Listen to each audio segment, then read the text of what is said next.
Thank you, Nuno. It's always fun to hear you read my whole resume on screen like this. I hardly recognize myself sometimes, but thank you for that excellent introduction. As you noted, I have been involved with the longevity community for many years. It's hard to say 15, 12, depends on what milestones you use, but this has been a passion of mine for a very long time. I remember when the longevity community was just that, a community, a bunch of crazy people, mostly scientists, getting together and drinking cheap wine out of plastic cups and talking about what it might be like if we could actually find ways to intervene in the aging process, slow it down, maybe even reverse it. People thought we were crazy. But over the last 15 years, things have changed. We have had recognition, we have had acceptance, and more importantly, for the cause over the years, recently we have begun to receive money. People are investing large amounts of money in longevity, and it's wonderful. I mean, this is how we're going to finally solve aging. So in that context, I'd like to talk to you about VitaDAO. VitaDAO is a new way of financing longevity research. It's a decentralized funding and governance operation.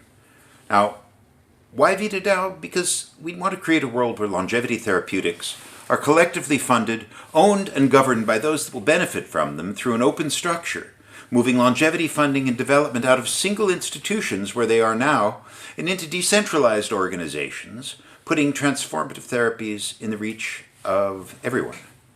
That's a big order. So we need some key concepts before we can really talk about that. The first is decentralization. That's fairly simple. The transfer of control of an activity or organization to multiple stakeholders rather than a single one. You can see from the diagrams how that would work. The control of a centralized organization is, by its definition, at the center and everything branches out from it. A decentralized organization is more organic, and there is no real centralized order. Now, another concept that you need to understand is the blockchain. Many of you probably have heard of it. Quite a few of you, I'm sure, understand it already. But for those of you that don't, a blockchain is also fairly simple. It's a growing list of records called blocks that are linked together using cryptography. A blockchain is trustless. That doesn't mean it's untrustworthy. It just means that it doesn't require trust. It's fully decentralized. It's peer-to-peer. It provides immutable data storage spread over a network of participants, often referred to as nodes. A good example of this is the Ethereum network. You've probably heard of that. Perhaps mistaken it for the cryptocurrency token ETH, which is part of the Ethereum network. But blockchain has been around for a long time. We will discuss this later. Art dealers have been using it for many, many years to track the ownership of valuable artwork. Again, we'll get to that. Now, another concept you need to understand is cryptocurrency. Everybody thinks they understand cryptocurrency. It's not that complicated either. It's a digital currency, or a token, in which transactions are verified and records are maintained by a decentralized system, there's that word decentralized again, using cryptography rather than by a centralized authority. An example of that would be the digital token ETH. Another part that you need to understand is the smart contract. The smart contracts, again, are not all that complicated. Surprising that. A smart contract is a self-enforcing digital representation of a traditional contract. That's fairly easy to understand. If you look at the diagram to the right, you got two people. Bob wants to sell a house and John wants to buy a house. Okay. In the traditional method, we would find two real estate brokers, we would find an escrow, we'd get the brokers together, they'd negotiate everything, they'd put the money and the title into escrow, and the escrow agent would come along and distribute all these if certain conditions were met. Now, a smart contract works about the same way. Bob puts his deed into a smart contract, John puts his money into it. Those are the assets the smart contract receives. The contract then distributes the assets if all the conditions are met. It automates the clearing and settlement process, which is very elegant, and it digitizes the currency, saving the trouble of people having to, carry a check for $350,000 across town to deposit it in their bank. And it creates undisputed ownership because all the conditions are laid out right there for anybody to see. Now, this is not a new idea either. The idea was actually introduced by Nick Szabo in 1994 to decrease the level of risk for contracting parties. But it took a while to catch on, mainly because computing systems were not all that sophisticated in 1994. It was the early days, and there really wasn't the kind of computing power that was necessary for most people to be able to take advantage of a smart contract. Then came the Ethereum network, about 2015, and this popularized smart contracts at scale. It made them accessible, basically, to everybody. And of course, a smart contract, contains the fundamentals of each project on the Ethereum network. Another key concept that you really need to understand is a non-fungible token, otherwise known as an NFT. And that's also not terribly complicated. An NFT is a unique digital identifier linking content, mostly intangible content, to the blockchain. NFTs are unique. They're not fungible or mutually interchangeable. To understand the concept of fungibility, in case you don't, fungible objects are all pretty much identical. Think all the grains in a bowl of dry rice, or a pile of dollar bills. One is just like the other. They are fungible. An NFT, by contrast, is not fungible. It is unique. Cryptocurrency assets normally are quite fungible. You don't know which Bitcoin you're giving to somebody else.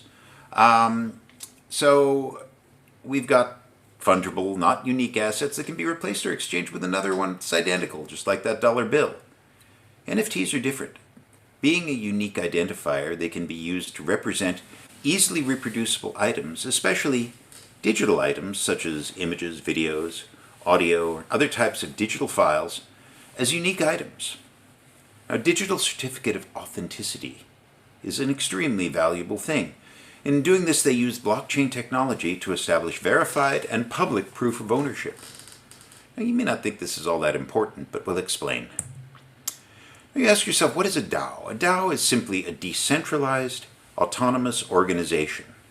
It is a highly complex form of smart contract. The bylaws of a decentralized organization are embedded into the code of a smart contract, and it's run by token governance rules, which basically mean that the more tokens you have, the more votes you get. It's kind of like an ordinary corporation, but fully decentralized. If you take a look at the examples on the right, a standard organization is basically a top-down organization. You've got the shareholders at the top who run through the board of directors, and then the actual organization is operated by a CEO, and below him, top management, below them, middle-level management, and lower management, all the way down to the lowest guy sweeping up the halls and taking out the trash. Now, a top-down management system creates one legal entity, and everybody who works for it is employed by contract. This creates many layers of management for coordination and enforcement of processes. It creates many information and decision bottlenecks, as well as sources of corruption. We don't like that. By contrast, a decentralized autonomous organization has its users and its operatives spread out all over the place. It's a distributed network of autonomous stakeholders. There is no centralized legal entity, no employment contracts. It's operated by machine consensus around token governance rule sets and smart contracts instead of legal employment contracts. We think that's a great idea. So the big question is, why are we doing this? Well, someone asked, what's the single most impactful thing that a DAO could do with $1 million today? It's a modest amount, but it's a good start. Well, enter VitaDAO. VitaDAO is a decentralized collective funding early-stage longevity research. There hasn't been anything like that yet. The mission of VitaDAO is to extend healthy human lifespan by researching, financing, and commercializing longevity therapeutics in an open, accessible, and democratic manner. VitaDAO and its members are committed to nurturing and developing the intellectual property, licenses, and data sets that result from the projects that it supports. And you ask yourself again, why? Well, this bears repeating. At VitaDAO, we are creating a world where longevity therapeutics are collectively owned, collectively funded, and collectively governed by those that will benefit from them. Think about that. That would be patients and the public, through an open structure, moving longevity funding and development out of single institutions and into decentralized organizations, putting transformative therapies into reach of everyone. At the present time, single institutions have done wonderful things for the cause of longevity. I'll call out, for example, Calico, which belongs to Alphabet, the parent company of Google. There's a lot of money that came in through Calico. There's the Altos Corporation, which has just recently been funded, also with a 10-figure endowment. These are great, but they are not what you'd call democratic. And VitaDAO wants to make that change. And to understand how VitaDAO works, it's really not as complicated as it sounds. You've got the DAO in the middle. The DAO raises funds from its members through a token auction initially, takes that funding, and it funds data, lab data or whatever. The data comes back to VitaDAO and becomes part of VitaDAO's asset base. We also will use our funds to purchase IP, turn it in the form of NFTs. Then we will commercialize those assets, either by licensing to pharma and third parties and receiving funds in exchange, or by selling useful data on the ocean marketplace and receiving funds from there. It's really not so complicated when you think about it. None of this is. So here this diagram makes it even simpler. Okay? VitaDAO takes its funds, it funds data, research and acquisition, and it receives IP in return. Then it takes that IP and it commercializes it either on the ocean marketplace, in the case of general data, or through licensing IPs or multi-licensing of IPs, through the sale of intellectual property, or through co-development deals. I know I've said this before, but it's really not that difficult to understand. Now, how did we raise our initial funding? That was done through something called a Gnosis auction. That's a little harder to get your head around, but it's, again, not that complicated. A Gnosis auction basically takes bids from as many people as are interested in acquiring tokens at the launch. It adds up all those bids, finds the numerical average of all the bids made, and that is the price for the token at the opening, at the launch. Now, let's say, for example, that you have a closing token price, as we did, of 80 cents. That price is determined by all of the bids that have been submitted. Somebody bids 10 cents, okay. Somebody else bids $80. Right. The people who win the auction are the ones that bid more than the average price. And it doesn't matter by how much more you bid the average price. If you exceeded the average price in your bid, exceeded or equaled the average price in your bid, you get your tokens. If you were too low, well, that's an auction. You didn't win. Okay. We started out with 635 participants in the auction. The largest bidder was a very substantial bidder with 1,347 ETH. The closing token price, as we said, was 80 cents, and that's great. Now, of course, once we launched, the token price bounced around just as it always does. It rose rapidly after the launch, June 23rd, I believe, 2021. And then people started taking profits, and it dropped. It's been in a range of about 60 cents to about $1.96. This is an old slide, forgive me, we've just jumped a little bit. And at the current ETH price, we have raised substantially in excess of $7 million to fund longevity. And that's wonderful. We're really happy about that. I hope you are too. The question you ask is, why blend cryptocurrency and longevity? Well, longevity has the potential to be to traditional medicine what crypto is to traditional finance. It fundamentally changes the terms of the debate. Now, both of these concepts, cryptocurrency and longevity, have long been dismissed by incumbents due to their high-risk nature. I was one of those wise people who wrote Bitcoin off when it was $3 a Bitcoin. I thought, oh my God, that's as ridiculous. It's much too risky. I saw the error of my ways. But like cryptocurrency, longevity is now coming into its own. And VitaDAO allows us to align the most forward-thinking economics, that would be cryptocurrency, with the most forward-thinking science, that would be longevity, to create the greatest impact. And we're doing this at the right time. There are high net worth individuals with crypto wealth, people who didn't turn up their nose at Bitcoin at $3 a coin, who want to do something really important, really impactful with their wealth. The spaces are just incredibly aligned, and you're seeing increasingly that that's exactly what's happening. Now, VitaDAO has some unique features. VitaDAO will own the intellectual property assets resulting from its projects. We know that's not for everybody, but we are confident that enough people will be willing to make that trade in exchange for the benefits that they receive by working for the DAO. Members can join VitaDAO by contributing work or by contributing funds.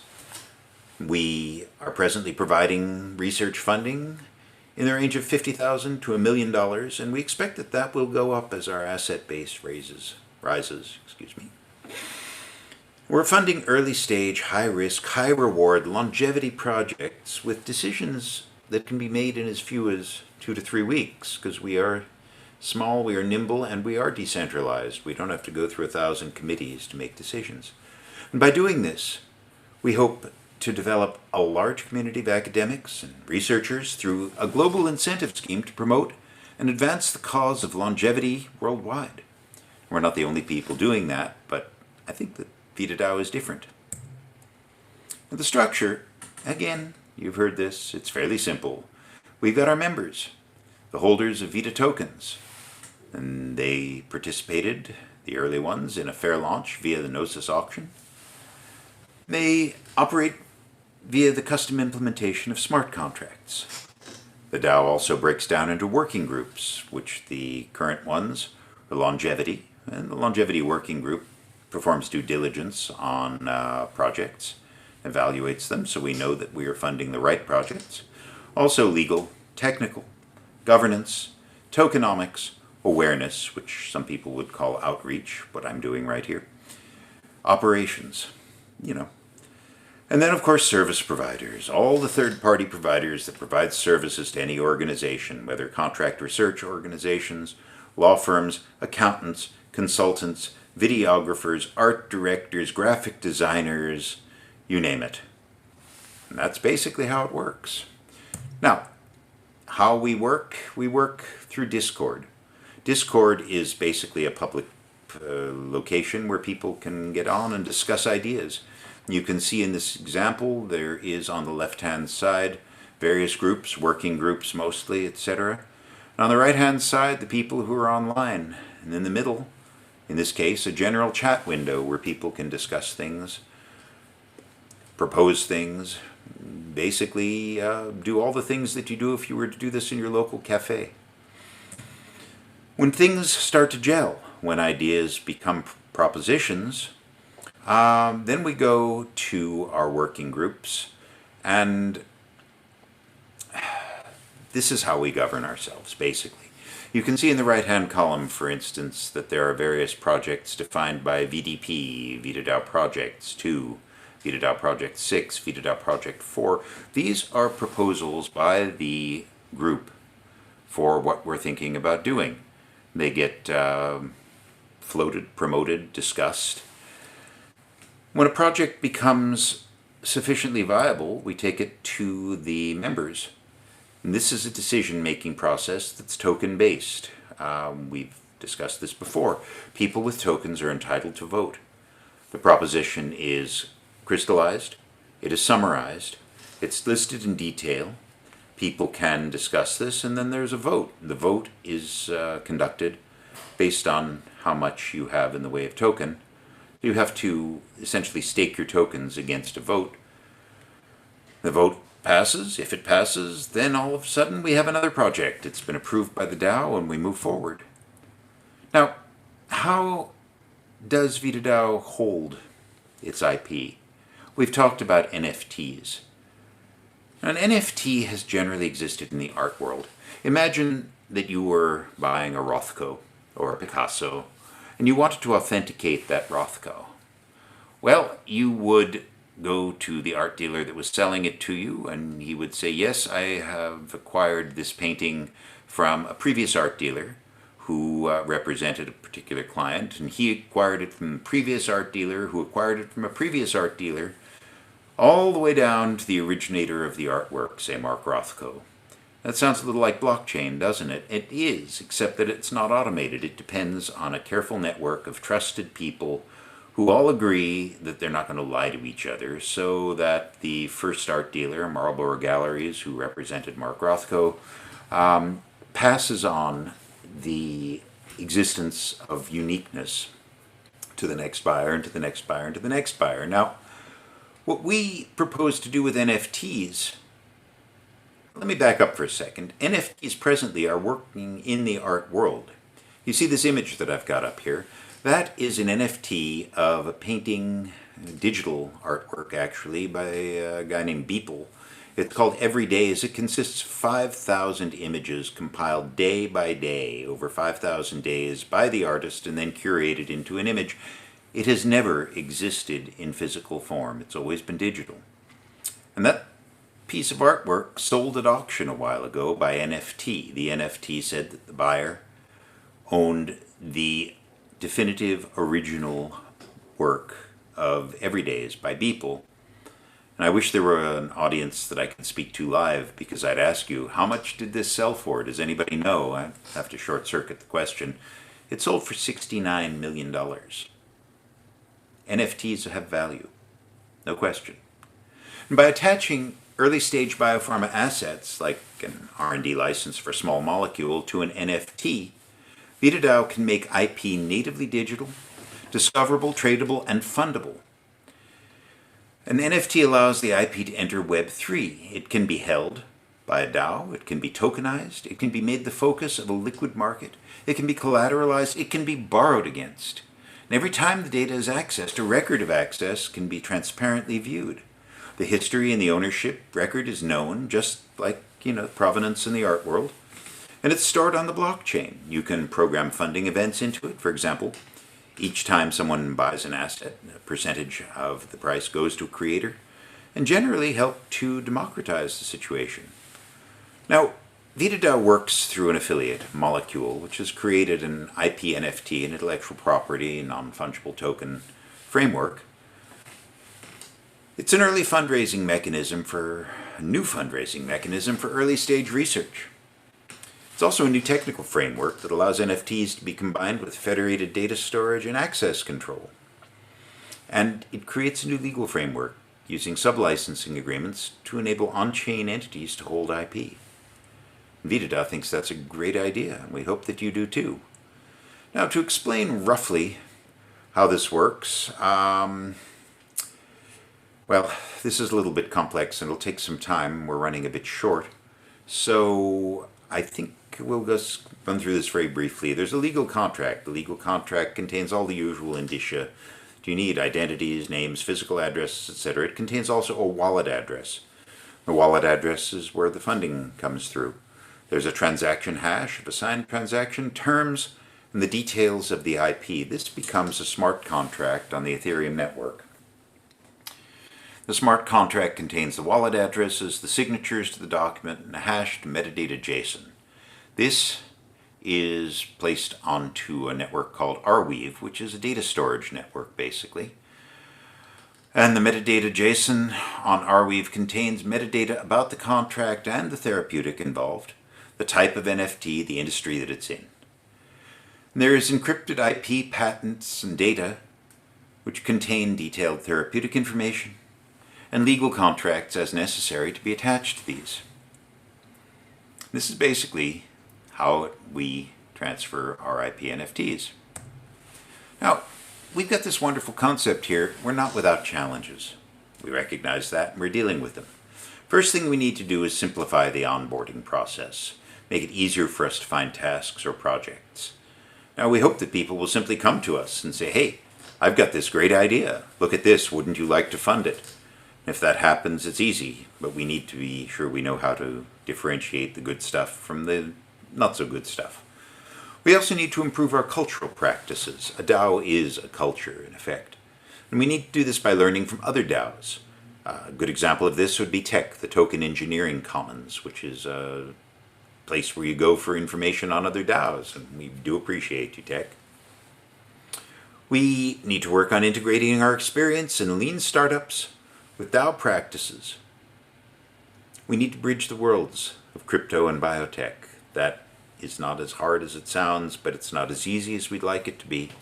And we're definitely working on that. And as we grow, we intend to build a reputation beyond the crypto space. Now, I hope I've given you a good overview of VitaDAO. It's a wonderful organization, a wonderful concept, and I'm sure some of you are asking yourselves, hey, how do I get involved in this? Well, like everything else we've been discussing, it's pretty simple. Join the community. We work via Discord, as you've seen. The community is open for anyone to join. Now, you can join working groups, actually contribute something, not just lurk, and share your expertise in our Discord groups. If you do that, you'll be compensated for your help. Are you a researcher? Are you looking for funding? Music to our ears. You can apply for funding on our website. We're presently funding projects, as I said, at a level between $50,000 and $1 million, and we do anticipate that will grow as VitaDAO grows itself. You can also build your own DAO if you've got a really great idea for why a DAO might be useful. Well, the space is blossoming. There's lots of room for innovation. We'd be happy to talk to you about how you might do something on your own. So by all means, get a hold of us. We are at vitadao.io or, excuse me, vitadao.com. And with that, I want to thank everybody. I want to thank you for listening. Thank you for keeping an open mind and understanding what we're proposing here. I want to thank Tyler Galato for creating the original version of this excellent deck that I'm using, and I want to thank VitaDAO for making things different for the funding of longevity.